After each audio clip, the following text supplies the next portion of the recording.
Bonjour chers amis Sagittaires, on se retrouve aujourd'hui pour vos petits horoscopes de l'automne 2024, donc pour les mois d'octobre, novembre et décembre. Et nous allons voir sous quels auspices vous allez finir cette année 2024. Ça fait beaucoup de 2024 tout ça. Enfin bon bref. Pour vous donner mes petites prédictions, j'ai voulu m'amuser un petit peu et j'ai fait appel à des petits compagnons. Nous aurons deux tarots avec des petits fantômes et pour faire bonne mesure avec tout ça, j'ai pris l'oracle des chakras pour vous donner le point fort et le point faible de votre fin d'année. Allez, on va commencer tout de suite par notre mois d'octobre et on y va avec le général de ce mois d'octobre. On a eu le roi de bâton et le 2 de bâton. Pour ce mois d'octobre, vous aurez beaucoup de décisions à prendre, des choix à faire, mais attention, vous ne souhaitez pas les faire n'importe comment, vous voulez les faire en toute connaissance de cause, en toute conscience. Il est hors de question de laisser quoi que ce soit venir mettre le bins dans votre tête et vous empêcher d'avoir toutes les infos nécessaires pour avoir le total contrôle, la totale maîtrise de vos moyens. Alors vous allez vous tritouiller pas mal les méninges et chercher ce qui sera le mieux pour vous, pour votre futur. Vous ne voulez pas que votre futur soit désigné, soit acté, si vous n'avez pas toutes les infos nécessaires pour vous projeter, pour vous lancer. Vous allez faire quand même pas mal de plans sur la comète pour voir quelle solution sera la meilleure pour vous. Vous allez visualiser, imaginer toutes les solutions que vous aurez trouvées pour voir celle qui fonctionnera le mieux. Ça va être vraiment un gros travail de réflexion pour ce mois d'octobre chez vous et voir comment toutes les petites pièces d'Apple que vous avez devant vous peuvent s'embriquer, peuvent se mettre en place pour faire quelque chose de très cohérent et qui vous permettra d'avancer. Allez, on voit le sentimental familial et on a eu le 7 d'épée et le 7 de bâton. Et oui, beaucoup de 7, hein. Pour octobre, vous n'allez plus hésiter à exprimer enfin ce que vous ressentez. Et cela va vous apporter de le faire, de nouvelles perspectives, de nouvelles possibilités. Car jusqu'à présent, vous gardiez énormément de choses à l'intérieur de vous. Et ça y est, vous avez trouvé votre voie. Alors, V-O-I-X, vous allez oser utiliser la parole à bon escient et enfin dire ce que vous ressentez, ce que vous éprouvez et surtout ce qui vous gêne, car jusqu'à présent vous n'osiez quand même pas trop le faire et là ça y est, vous êtes devenu quelqu'un de très sage, de très adulte et vous allez oser ouvrir votre grande bouche. Vous ferez même pas mal j'allais dire,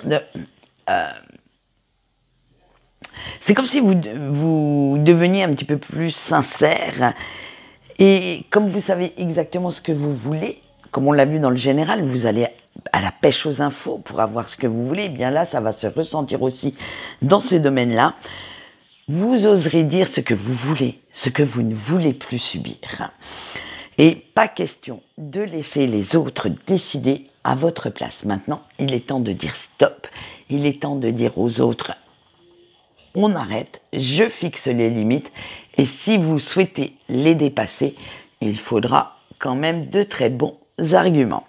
Allez, on voit le point fort de ce mois d'octobre pour vous. Vous avez la sagesse. Eh bien, dites donc, ça y est. Vous allez tout faire pour rester authentique, honnête et que les autres vous acceptent comme vous êtes. En fait, vous ne voulez pas porter de masque pour satisfaire l'ego de qui que ce soit. Et le point faible pour contrebalancer tout ça, on a eu l'expansion.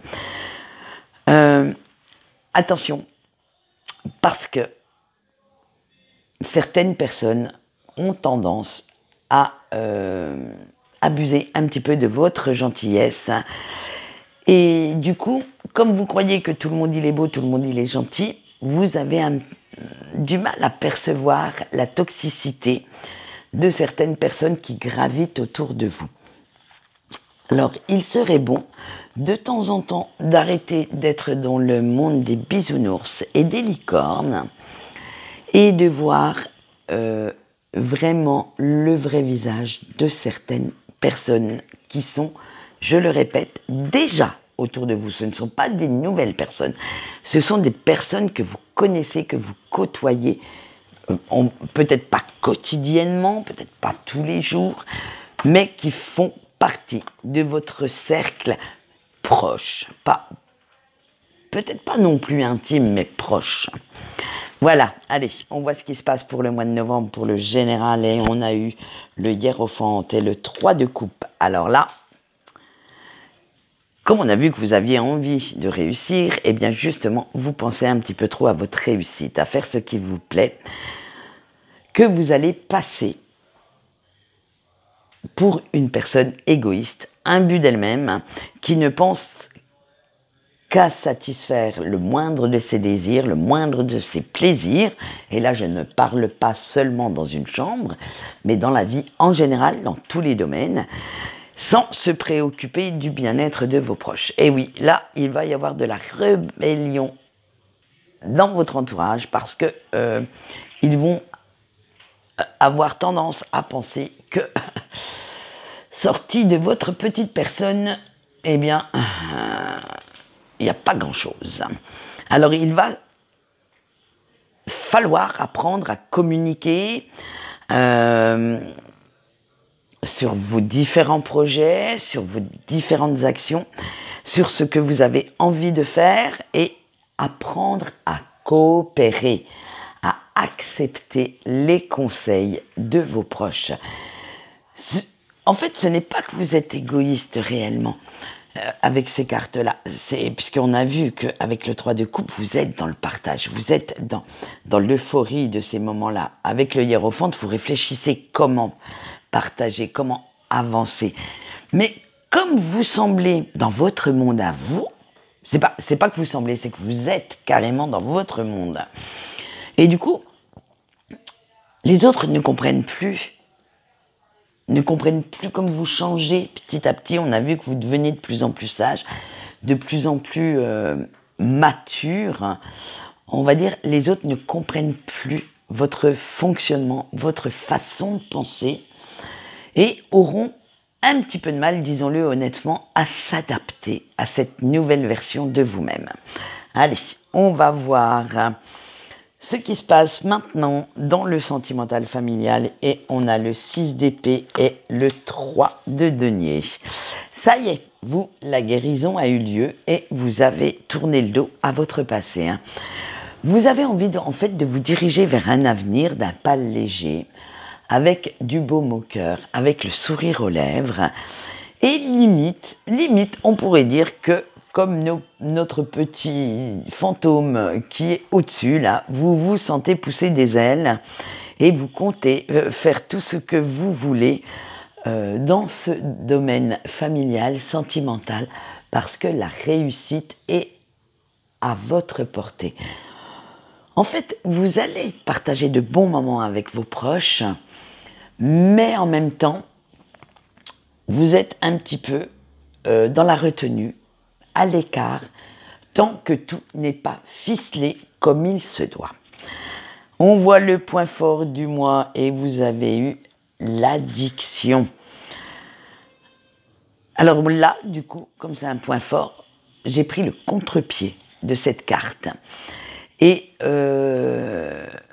vous savez prendre du recul, vous détacher quand votre esprit est trop embrouillé et que vous n'arrivez plus à réfléchir comme il faut.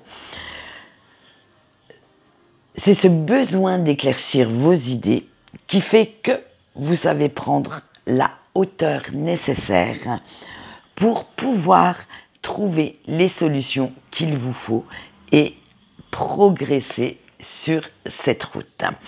On va voir maintenant le point faible du mois et on a le souffle. Alors là, c'est attention à ne pas vous laisser submerger par des pensées toxiques qui, justement, pourraient vous empêcher d'avancer.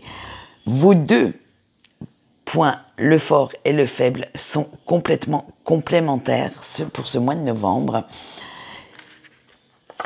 L'un va venir contrebalancer l'autre, va venir permettre à l'autre d'être en équilibre.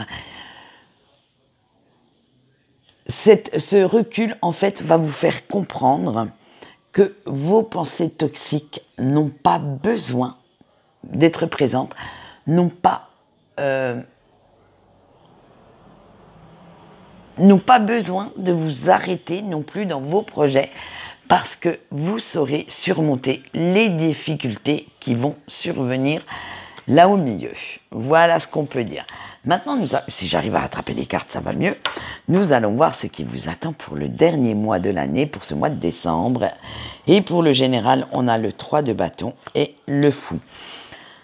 Eh bien, dites donc, les prises de recul vous ont fait du bien, hein? Ça y est, le moral est au taquet et vous voyez les premiers résultats, les premiers fruits de vos efforts. Et vous finissez l'année avec beaucoup, beaucoup d'enthousiasme, avec énormément d'optimisme. Et vous savez, vous sentez que vous allez dans la bonne direction, que vous n'avez pas fait tout ce travail sur vous-même, que vous n'avez pas dégagé certaines personnes, certaines situations pour rien, et que maintenant vous pouvez réellement sortir toute votre créativité de sa cage, mettre toutes vos capacités et compétences au service de votre avenir, de votre futur. Allez, pour le sentimental, on a le 5 d'épée et le maître. Alors, il va y avoir quelques petits conflits avec des personnes de votre entourage. Ça va se chamailler un petit peu, ça va se disputer, mais c'est simplement qu'il y a certaines personnes qui essayent de vous faire culpabiliser pour des erreurs qu'elles ont commises et pour que ce soit vous qui vous sentiez minable et qui portiez le chapeau. Alors du coup, ça va vous agacer sérieusement, il faut dire ce qui est, hein. Et en fait, c'est là que, en ayant connaissance de ce fait, en ayant cette vision de cette personne ou de ces personnes, eh bien c'est là que vous vous direz que vous avez bien fait de vous éloigner et qu'il est temps d'aller voir si le ciel est plus bleu ailleurs, qu'il serait temps maintenant, franchement, de virer simplement et purement cette personne de votre cercle intime et de le ou la laisser se débrouiller un petit peu tout seul ou toute seule. Allez, on voit le point fort du mois, on a l'équilibre. Alors, votre optimisme est tellement au taquet en fait que vous n'hésitez pas à vous lancer dans de nouveaux projets sans crainte. Vous ressentez à l'intérieur que tout va bien, que tout se passe bien, que vous avez réussi à équilibrer vos côtés sombres avec vos côtés lumineux et que tous ces côtés-là ensemble font que vous êtes en paix avec vous-même. Allez, avec le point faible, on a eu la persévérance. Alors, attention de bien rester concentré sur vos projets, sur vos objectifs, pour ne pas vous éparpiller, au risque que certains de ceux-ci, en fait, prennent du retard, prennent beaucoup plus de temps qu'il ne faudrait pour se réaliser. Voilà ce qu'on peut dire pour cette fin d'année, chers amis Sagittaires. J'espère que vous continuerez votre progression en 2025, mais ça, on ne le saura qu'au mois de décembre, du moins pour ma part, peut-être que d'autres les auront sortis avant, mais moi ça sera voire fin décembre, comme je suis toujours à la bourre de toute façon, vous commencez à avoir l'habitude. Et je vous souhaite de continuer cette avancée, cette progression pour 2025. En attendant, je vous souhaite une bonne journée et je vous dis au revoir.